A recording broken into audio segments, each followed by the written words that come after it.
We're doing the interview for the application joining BCSO. Today has been a long day, so I apologize. No worries. He just got shot at. I did not. All right, so we're going to have some basic questions, and then after that, there will be a couple of scenario-based questions, and then one more after that, and that's the interview done. First question. Sounds good. Tell me about yourself.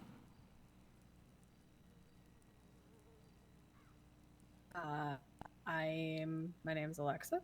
I was born into a military family. Grew up, my dad was an MP, so being a cop is kind of in the blood, which is, as cliche as it comes, but grew up in with the stories and all of that and watching true crime shows, cops, things like that on TV. Just kind of developed a love for the idea of it, and so went to police academy for the first time. I remember being absolutely nervous the entire time I was there, and that has been my training, like facade every time, or facade, the how I am in training every time I get into training. I don't know what it is about training that just makes me nervous, but it does. And I'm pretty sure that this is not going to be any different. So I like to think I'm level-headed and good at my job if you guys decide to hire me on. Okay. I like dogs. Well, we do have a canine. I can't remember what our canine's name is, though. You're absolutely terrible, but that's okay because I don't know your canine's name either. I've only met our canine, I think, once or twice. Is next. it something like Bubba? I think so. Why do I get Bubba vibes? Possibly. I honestly can't remember. Alright, next question. How would your friends best describe you? A pain in the ass. A workaholic. All right. Alexis, my friends would probably tell you that I work too much. I enjoy doing the boring, mundane things such as paperwork. I probably bite off more than I could chew, but I'll also tell you that I'm loyal and headstrong and confident, even though I don't always show that I'm confident. I don't know. Going back to that second guessing myself. Okay. Why Blaine County Sheriff's Office?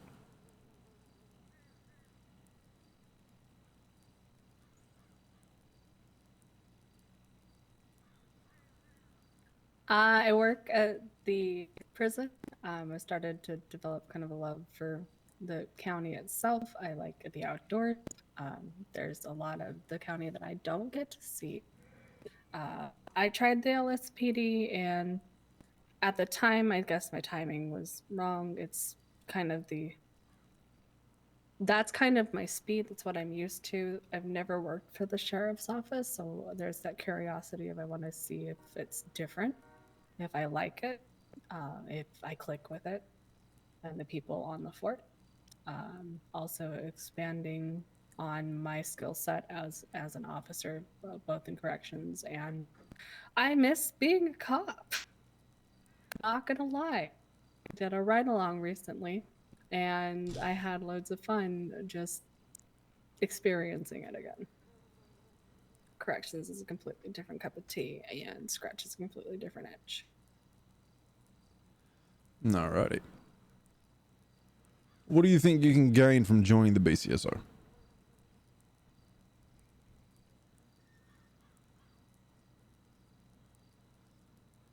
A new perspective. And Batman.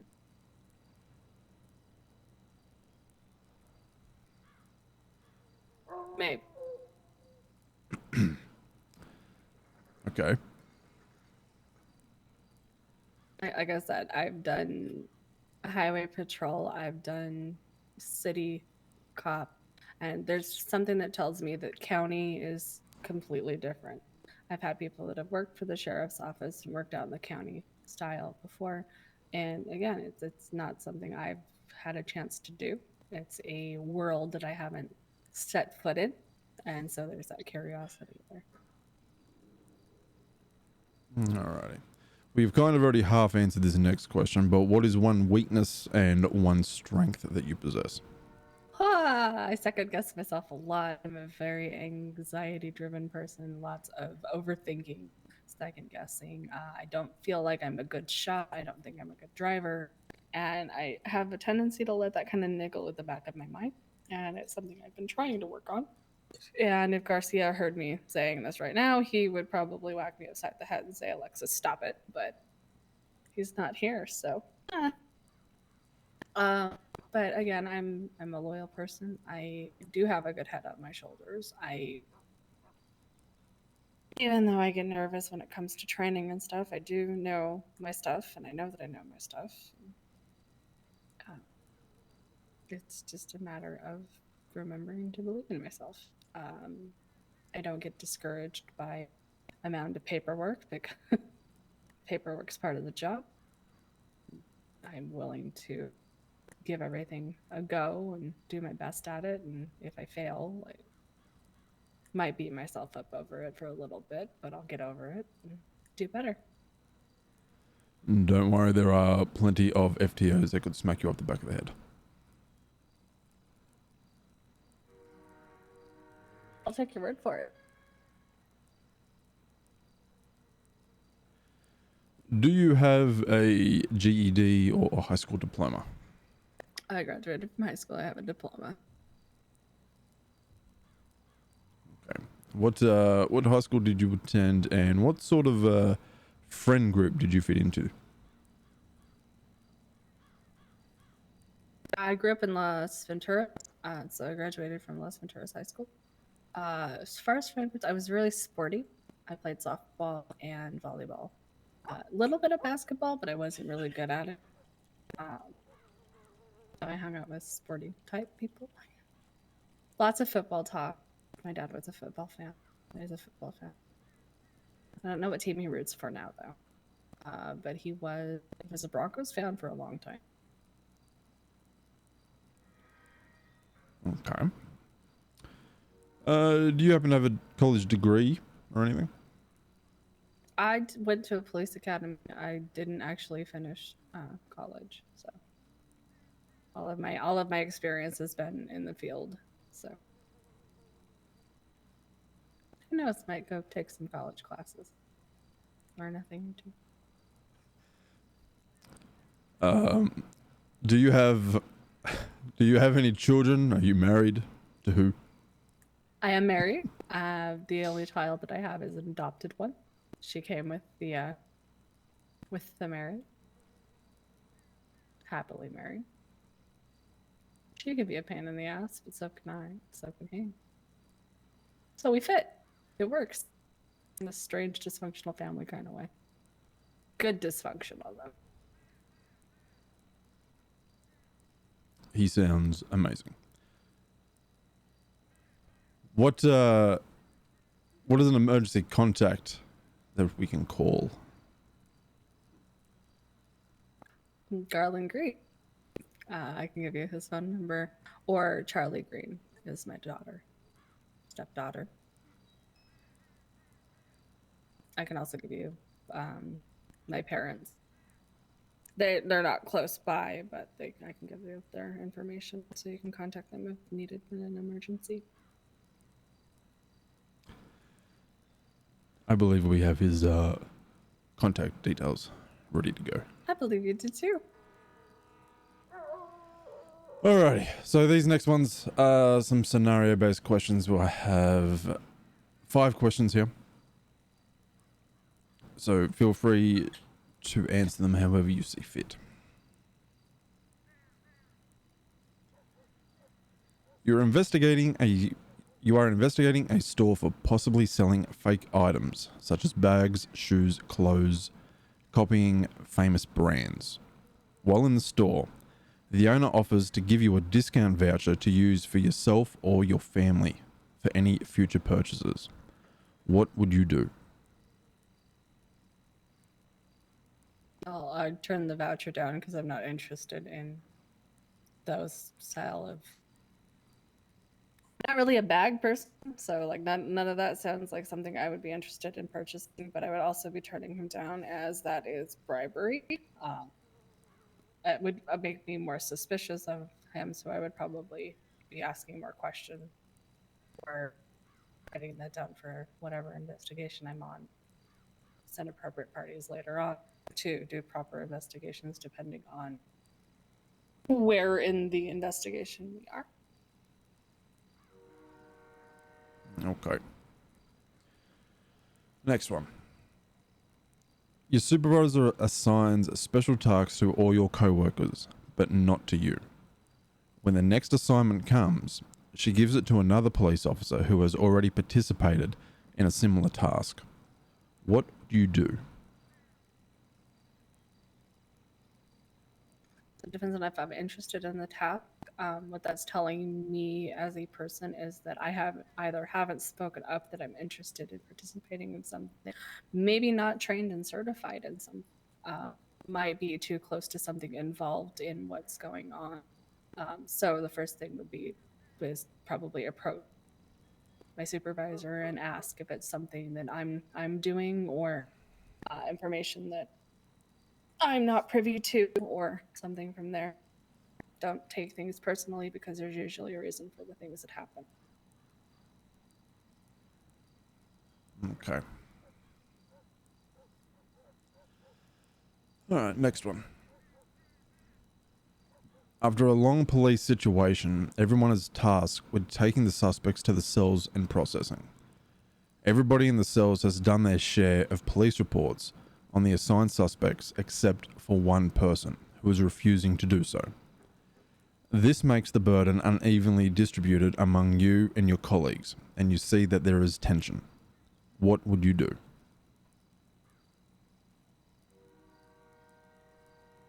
I'm approaching this as I'm a base officer. I would either approach the person refusing to do their share and either ask them why, if there's something I could do to make it easier on them. Try to work with them as a team because we are a team. If they refuse, I would contribute to things as I would, and then take that up the chain. File appropriate paperwork. I'm assuming you've got an HR department, something like that. Not my job to discipline somebody for not doing their paperwork, so making the appropriate people known, working as best as I can. I don't know the reason for not doing whatever they want to do. Maybe they're lazy. That's on them. Reflects more on them. But being willing to help out and extending that hand might make things easier, and everyone might get them to do their job. Maybe they're not good at writing report. Maybe they're forgetful. Maybe they don't have all their details. Lots of possibilities there. Basically, our HR department is our IA department. Okay. Alrighty.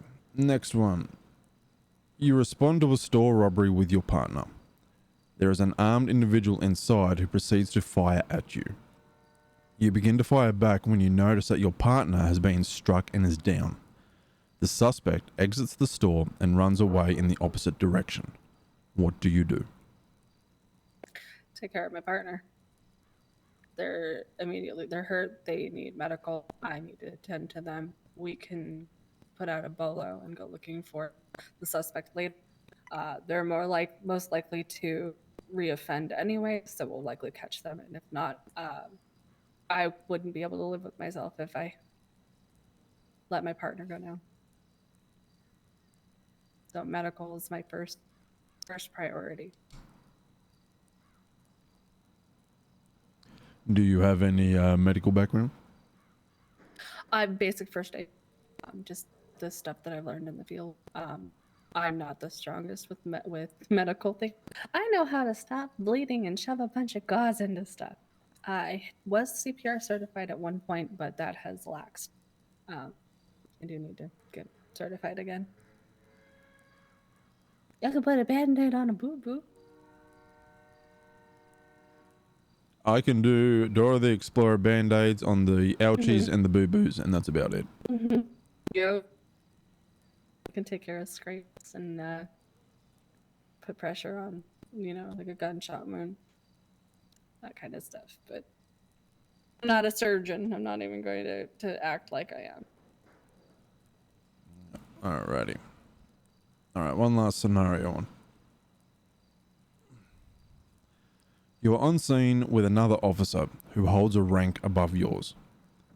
The other officer makes a one-off comment toward a prisoner which you think is inappropriate and untoward.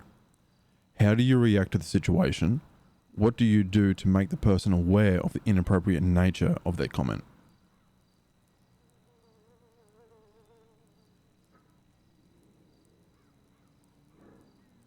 Excuse me, we're in the middle of processing somebody?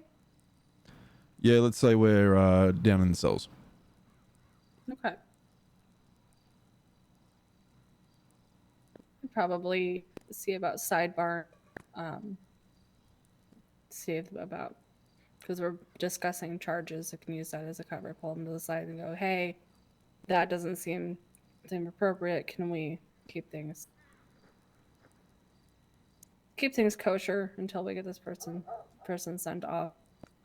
Depending react to me, and they are my superior, so approaching them with respect to their rank. Try to roll through the processing if it continues to be a problem. Again, it's not my job to discipline somebody, but I can always bring that up to somebody over their head. Everybody's different. Everybody's got different backgrounds and things that they're sensitive to. Okay. Alrighty, one last question to end the interview process.